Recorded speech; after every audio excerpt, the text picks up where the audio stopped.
Politics, social personality. आपको श्री गोपाल नारसन का नमस्कार। डिवाइन मिरर हिंदी चैनल में आपका बहुत बहुत स्वागत है। आइए जान लेते हैं आज की कुछ खास चर्चित खबरें। राष्ट्रपति पद के चुनाव के लिए एनडीए की प्रत्याशी द्रौपदी मुर्मू ने आज अपना नामांकन प्रधानमंत्री नरेंद्र मोदी की मौजूदगी में दाखिल किया।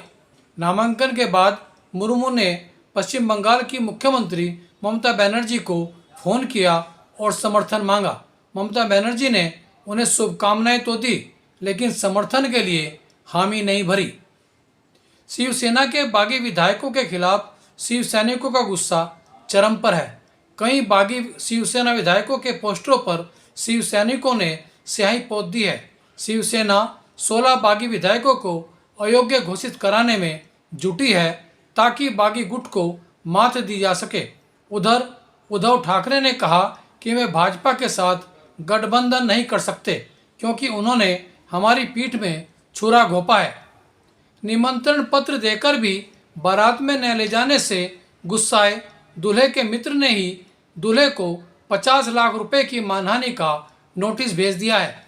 हरिद्वार के बहादुराबाद निवासी रवि ने अपनी शादी में बारात में चलने का निमंत्रण अपने मित्र चंद्रशेखर को दिया था, लेकिन वह बारात में जाने के लिए पहुंचा तो बारात जा चुकी थी, जिससे मित्र ने स्वयं को अपमानित महसूस किया और दूल्हे को नोटिस भेज दिया। उत्तराखंड में विकास कार्यों की समीक्षा के लिए मुख्यमंत्री पुष्कर सिंह धामी हर सप्ताह 2 दिन एक जिले में जाकर प्रवास करेंगे, जिसके लिए शुक्रवार और शनिवार का दिन निर्धारित किया गया है। इस दौरान वे विभागीय समीक्षा व कॉलेजों में विद्यार्थियों से भी संवाद करेंगे। अब अनाज आपूर्ति का भी एटीएम खोला जा रहा है। राशन कार्ड धारक सस्ते गल्ले की दुकान पर जाकर राशन लेने के बजाय सीधे राशन एटीएम से प्राप्त कर सकेंगे, जिससे उन्हें लाइन में भी नहीं लगना होगा। उत्तराखंड में ऐसे 60 नए अनाज एटीएम खोले जा रहे हैं जो उपभोक्ताओं के लिए लाभकारी सिद्ध होंगे।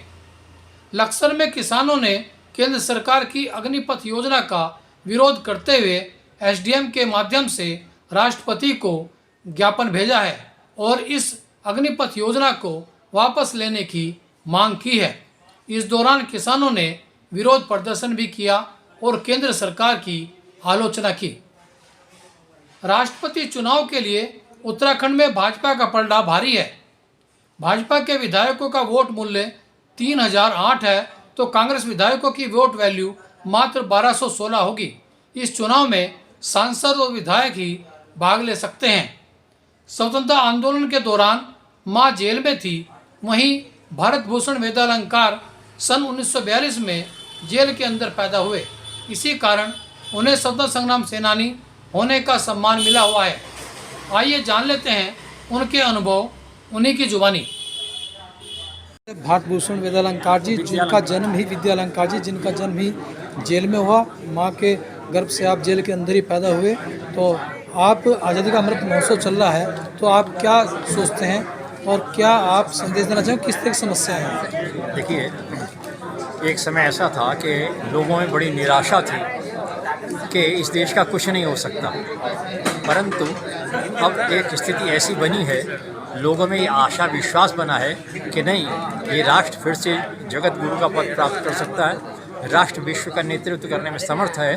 ये जन सामान्य में ये जो एक प्रवृत्ति पैदा हुई है, ये जो एक विचारधारा बनी है, वो इस देश के लिए बहुत अच्छी, लाभदायक, कल्याणकारी है। और मैं, जैसा भी आपने कहा, मेरे परिवार के 8 आदमी स्वतंत्रता संग्राम सेनानी हैं। 4 पीढ़ियाँ, मेरी परदादी सबसे पहले उस एरिया में स्वतंत्रता संग्राम सेनानी थी।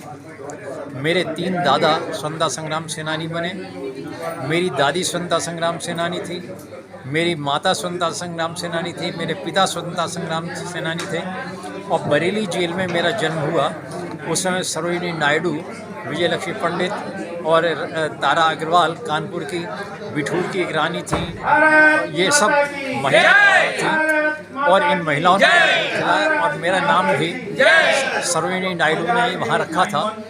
तो उसके बाद सरोजिनी ने मेरे से कहा था पिताजी से, इस बच्चे को आप मुझे दे दीजिए, इसको मैं सरकारी खर्च पर दुनिया की बेस्ट एजुकेशन दूँगी।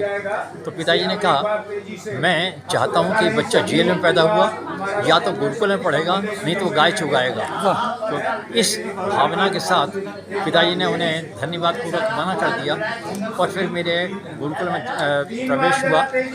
लेकिन उसके बाद स्वतंत्रता के बाद भी मेरा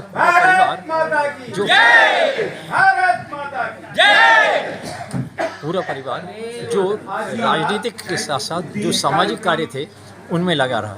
ठीक ठीक।